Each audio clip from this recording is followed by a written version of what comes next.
अस्सलाम वालेकुम नाज़रीन, आप देख रहे हैं टैक्स और आप। आज का हमारा मौजू है टैक्स ऑडिट पॉलिसी 2019, जिसमें टैक्स ईयर 2018 के केसेस को सेलेक्ट किया गया है। जब हम इस तरफ देखते हैं तो हमें एहसास होता है कि पाकिस्तान में जितनी हुकूमतें आईं उन्होंने कोशिश की कि टैक्स निज़ाम को बेहतर किया जाए, और मौजूदा हुकूमत के भी 2 साल मुकम्मल हो गए, उन्होंने भी यही कोशिश की। लेकिन जब इस तरफ देखते हैं कि रीज़न क्या है, उसका क्या वजह है कि टैक्स निज़ाम बढ़ नहीं रहा, वजह यह है कि आपके टैक्स फाइलर्स नहीं बढ़ रहे। और टैक्स फाइलर क्यों नहीं बढ़ रहे? क्योंकि टैक्स फाइलर इस बात से परेशान हैं कि उनको कभी 177 में नोटिस दिया जाता है, कभी उनको 122(5)(a) का नोटिस दिया जाता है, कभी उनको 214C की सिलेक्शन में डाला जाता है, कभी उनको सेल टैक्स में सेक्शन 25 का नोटिस दिया जाता है, कभी उनको 72B का नोटिस दिया जाता है सेल टैक्स में। इसी तरह उनके खिलाफ 38 सेक्शन की प्रोसीडिंग चलाई जाती हैं। और ये जो सूरत हाल है, इसकी वजह से टैक्स पेयर जो है वो बहुत परेशान है कि किस तरह इन चीज़ों को मुकाबला कर सके। जब हम देखते हैं लाखों की तादाद में केसेस जो हैं ऑडिट में सेलेक्ट हुए हैं और अभी तक वो पेंडिंग हैं, उनके ऑडिट नहीं हुए हुए। और जब ये सूरत हाल इकॉनमी की देखते हैं, कोविड-19 के बाद देखते हैं, वो तबाहकारियों के बाद लोग अभी स्ट्रगल कर रहे हैं कि उनके बिजनेसेस बेहतर हो सकें, सस्टेन कर सकें। लेकिन एफबीआर की इस दौरान टैक्स ऑडिट पॉलिसी 2019 का इजरा जो है वो लोगों को और परेशान कर रहा है। हमें ये सोचना नहीं चाहिए कि टैक्स ऑडिट नहीं होना चाहिए, लेकिन जब भी एफबीआर ने टैक्स ऑडिट किया है वो काउंटर प्रोडक्टिव हुआ है। उसके रिजल्ट्स वो नहीं आए जो होने चाहिए, उसका पर्पस वो नहीं था जो होना चाहिए था। इस वजह से उसकी जो अफादियत थी वो ख़त्म हो गई थी, और उसकी वजह से लोग परेशान होते हैं। और जो गैप है हुकूमत और टैक्स फाइलर्स के दरमियान वो बढ़ता है, बहुत बढ़ता है। और लोग ये कहते हैं कि मैं अपना टैक्स क्यों देता हूँ। ये जो सूरत हाल है उस टैक्स फाइलर का बुनियादी सवाल बन जाता है जब वो देखता है कि मैं टैक्स रजिस्टर भी हूँ, मैं उसके बाद मैं रिटर्न भी फाइल कर रहा हूँ, फिर मुझे ही हर रोज़ ऑडिट के नोटिस आ रहे हैं। तो वो जो है इस बात पे मनाजिब उसकी सूरत हाल होती है। वो कहता है कि ये जो चीज़ें हैं ये मेरे ख़िलाफ़ क्यों। और एफबीआर को इस पर सोचना चाहिए, हुक्म को सोचना चाहिए कि ये जो लोग आपके पास हैं, आप उनका ऑडिट कर रहे हैं, आप उनसे मॉनिटरिंग कर रहे हैं, आप उनके सेल टैक्स का ऑडिट कर रहे हैं, तो वो लोग जो इस माशरे में हैं और वो सहूलतें इंजॉय कर रहे हैं, लेकिन वो इस जिम्मेदारी से बड़ी ज़िम्मा है, ना वो रिटर्न फाइल करते हैं, ना वो अपना प्रॉपर टैक्स देते हैं, ना वो आपकी कंप्लाइंसेस करते हैं, ना वो इस जो एक रेट होती है हुकूमत की वो उसको सुनने को तैयार हैं। तो फिर बात यहाँ पे आ जाती है कि लोग कहते हैं कि ये जो नॉन फाइलर्स का जो पूरा एक बहुत बड़ा स्पेन है, बहुत बड़ा, अगर आप देखें तो वो लोग जो हैं वो हुकूमत की अमरात तो यूज़ कर रहे हैं लेकिन हुकूमत को दे कुछ नहीं रहे। तो असल काम जो है एफबीआर का वो है जो नॉन फाइलर्स हैं उनको फाइलर करना, और जो फाइलर्स हैं उनको फैसिलिटेट करना। हुकूमत बार बार ईज़ ऑफ डूइंग बिज़नेस की बात करती है। ईज़ ऑफ डूइंग बिज़नेस जो है वो इस तरह हो सकता है पाकिस्तान में इस वक्त मौजूदा सूरत हाल में कि लोगों को फैसिलिटेट किया जाए, उनकी जो रिटर्न्स फाइल की हैं उसमें कंप्लाइंसेस कम की जाएँ और उनका फ्रस्ट्रेशन जो है वो कम किया जाए।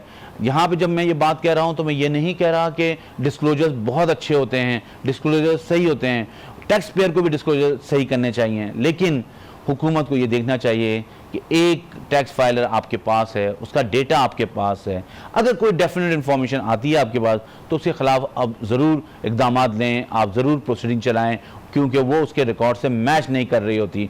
अगर वो मैच कर रही है तो वो प्रोसीडिंग ड्रॉप कर दें, लेकिन मैच नहीं कर रही तो आपको बिल्कुल इख्तियार है कि कानून में जो गुंजाइश मौजूद हैं, जो प्रोविजंस मौजूद हैं, उनके मुताबिक आप जो हैं अपनी कार्रवाई करें और उनको अगर वो टैक्स नहीं है तो उन पर टैक्स लगाएं। लेकिन असल काम आपका है, और मेरे ख्याल में अगर इस तरह देखा जाए तो मैं समझता हूँ कि अगले 5 सालों तक सिर्फ नॉन फाइलर्स पे काम होना चाहिए।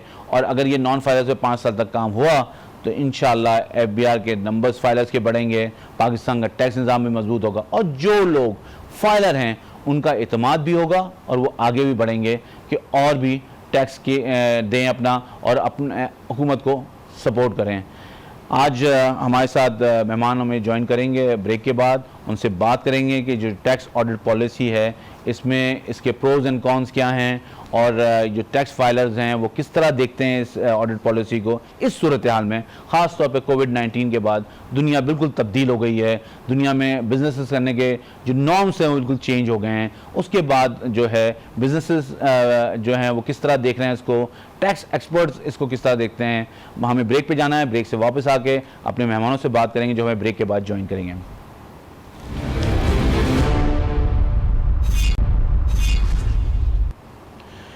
हमें ज्वाइन किया है नवीद अंद्राबी साहब ने जो टैक्स एक्सपर्ट हैं, और हमारे साथ मौजूद होंगे जनाब आगा साहब, जो आगा साहब भी लाइन पे आ गए हैं, president Karachi chamber of commerce हैं, उनसे भी बात करेंगे। पहले मैं नवीद अंद्राबी साहब की तरफ जाऊंगा।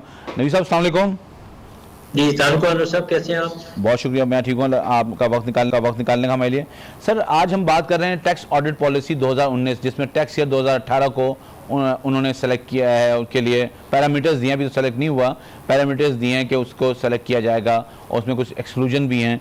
तो आप क्या समझते हैं कि ये ऑडिट की टैक्स कानून में जो 2001 है उसमें अहमियत क्या है और इसके फंडामेंटल्स क्या हैं?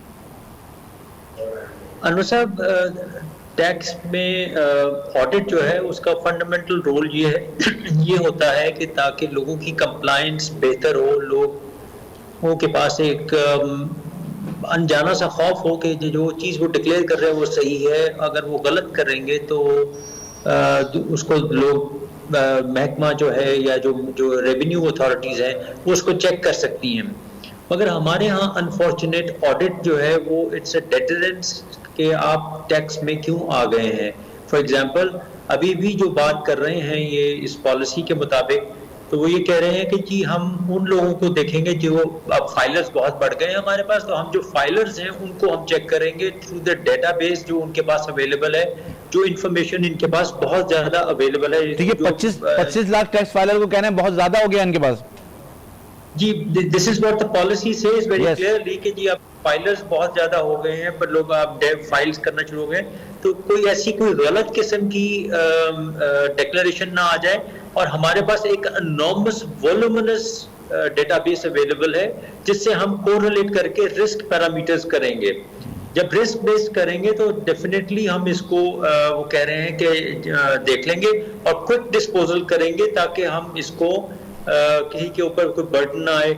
और फिर साथ में एक्सक्लूजन्स भी दे दिए। So sir, what is your opinion? क्या आपके ख्याल में राइट अप्रोच है ये? नहीं सर, देखिए मेरे नजदीक ऑडिट जो है वो इनका नहीं करना चाहिए। जो कि टैक्स फाइलर हो गए उनको थोड़ा सा आपको ब्रीदर देना चाहिए और उनको उस वक्त आप पकड़ें जब उनकी आपके पास डेफिनेट इंफॉर्मेशन आ जाए।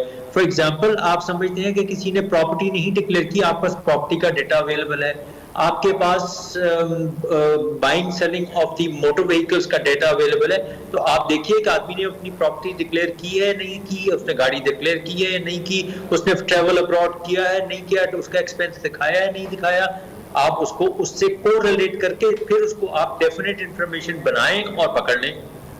ठीक है नहीं सर, ये मैं आपकी तरफ आता हूं, मैं आपका पॉइंट ऑफ व्यू आ गया बिल्कुल क्लियर। मैं जरा आगा शहाब साहब से बात कर लूं, president Karachi chamber of commerce से। अस्सलाम वालेकुम आगा साहब।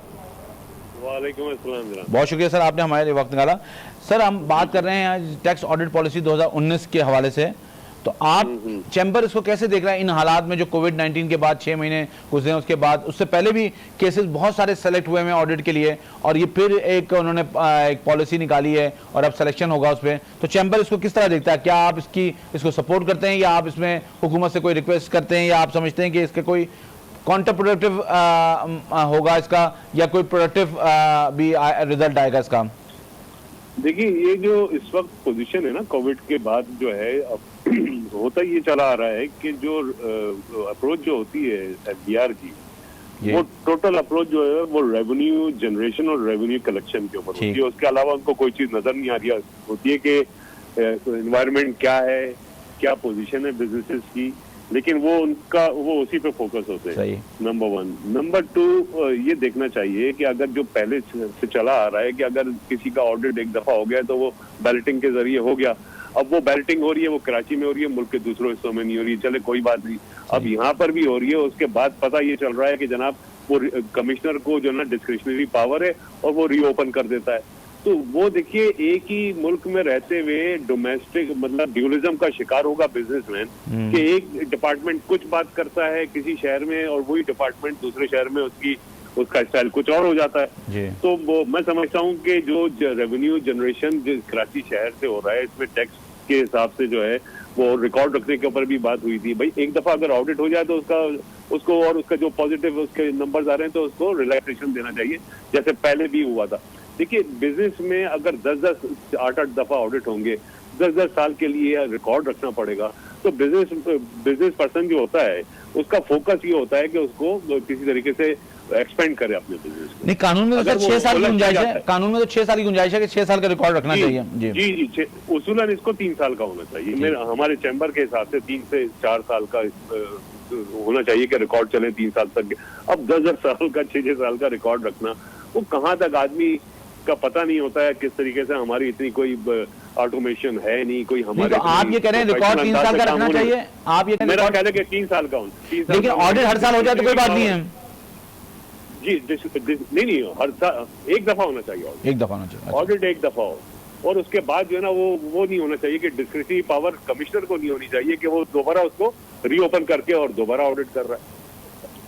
अच्छा और जिनका पॉजिटिव होता है उनका तो होनी। देखिए आपको याद होगा एक जमाने में वो थे अब्दुल्ला यूसुफ जो है ना वो जब बिहार के चेयरमैन थे तो वो बोला भाई हाँ वो उन्होंने उस वक्त कहा था कि भाई ये बात सही भी थी कि जो जिसका टैक्स दे रहा है जिसका हमारे पास पूरा रिकॉर्ड है उसका क्या ऑडिट करना है। सही एक दफा ऑडिट भी कर दे। देखिए आप जो है ना एक फ्रेंडली हमारे 2 इदारे अगर सही हो जाएं हम ये समझते हैं कि हमारे 2 इदारे अगर सही हो जाएं यानी FBI और हमारा ये जो टैरिफ कमीशन वगैरह ये सिलसिले जो सारे वो डिजाइन करते हैं जी वो अगर सही हो जाए ना तो हमारी इकोनॉमी भी हमारे बिजनेसेस भी सही हो सकते। डिस्क्रिशनरी पॉलिसी और वो अप्रोच नहीं होनी चाहिए कि वो बिजनेसेस को देखते हुए जो एनवायरनमेंट है बिजनेस का जो कंपटीशन है। देखिए हम हमारे जितने इंडस्ट्रियलिस्ट हैं जो एक्सपोर्टर हैं और या हमारे जो भी बिजनेस है वो वायबल उन्होंने बोला कि हमारी महंगाई होती जा रही है यार हम किस तरीके से भाई अपना जिसको फायदा होता होगा बिजनेस में वो अपना बिजनेस बंद क्यों करेगा। ठीक है ना। तो हमें ये देखना चाहिए कि टैक्स बेस को जो है ना वो एक्सपेंड करें।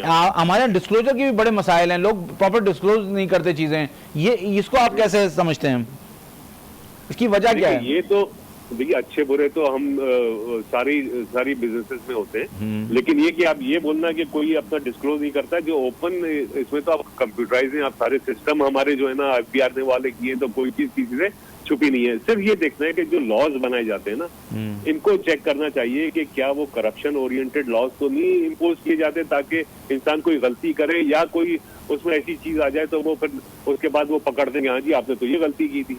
यानी इतने कॉम्प्लेक्स लॉज है कि उसको अंडरस्टैंड करना। आप ये कह रहे हैं कानून में ईज होना चाहिए ताकि लोग ईज होना चाहिए। फिर CNIC का भी मसला है। देखिए CNIC का मसला हमारा बहुत बड़ा है उसको भी आपको देखना पड़ेगा। हमारे देखिए नए कानून आ रहे हैं ठीक है हम ये बोलते हैं डॉक्यूमेंटेड इकोनॉमी हो।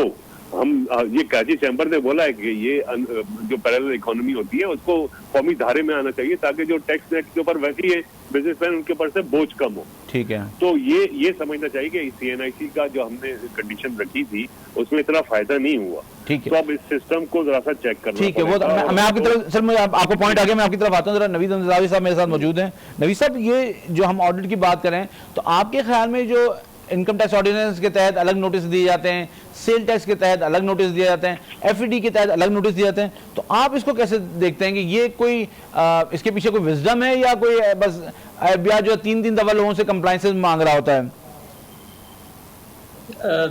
देखिए अहमद साहब 3 मुजवजा कानून है हमारे पास। एक फेडरल एक्साइज है, एक सेल्स टैक्स है और एक इनकम टैक्स है। एजेंसी एक ही है लेकिन जी एजेंसी एक ही है मगर आप इसके साथ साथ ये एक और ज़हन नशीन कर लीजिए कि 18वीं तरमीम के बाद 4 और अथॉरिटीज हैं जो हमारे ऊपर उसी किस्म के कानून अप्लाई करती हैं। सही। सो ये तकरीबन आप समझ लीजिए इस मुल्क में 5 सूबे 5 अथॉरिटियां शामिल हैं। ठीक है। तो आप एक आदमी को अगर आप कहेंगे जी सेल्स टैक्स अलग कानून है इनकम टैक्स का है तो मेरे ख्याल में आप इस सारी चीज बजट भी लेके आ सकते हैं कि आप इसको देख लीजिए। मगर कहने का मकसद जो है मतलब अब इबाम है आपका कि सेल्स टैक्स में आपकी जो सप्लाई की जो वैल्यू की जो डिटर्मिनेशन है वो एडवांस के ऊपर है, मगर इनकम टैक्स में एडवांस के ऊपर जो है नहीं है। इसकी कोरिलेशन को अगर आप देखेंगे तो ये डिस्क्रिपेंसी आएगी।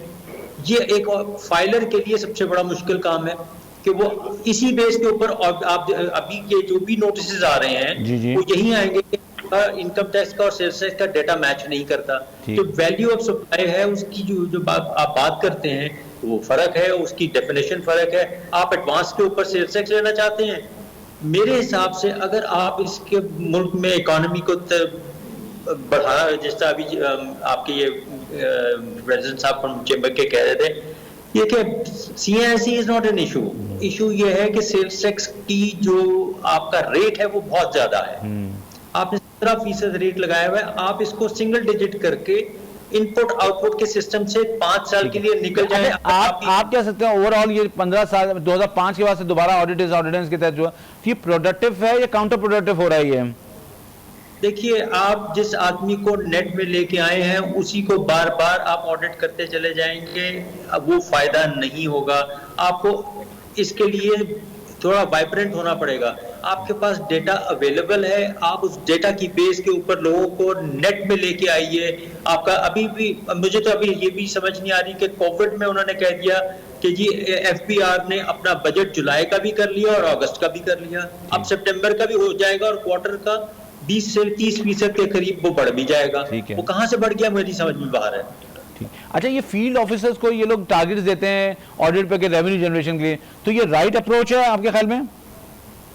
सर, ऑडिट की अप्रोच जो अभी वो सदर साहब ने यही कहा था, ये रेवेन्यू जनरेशन है, इसका और कोई ताल्लुक नहीं है। इस ऑडिट का किसी चीज से ताल्लुक नहीं है सिवाय इसके कि जो ऑफिसर फील्ड ऑफिसर की जो क्वालिटी है वो भी यही होगा कि आपने इसमें से कितना रेवेन्यू जनरेट किया। ठीक है सर, आपको पॉइंट ऑफ व्यू आगे मैं आगा साहब से बात करूं फिर आपकी तरफ आता हूं।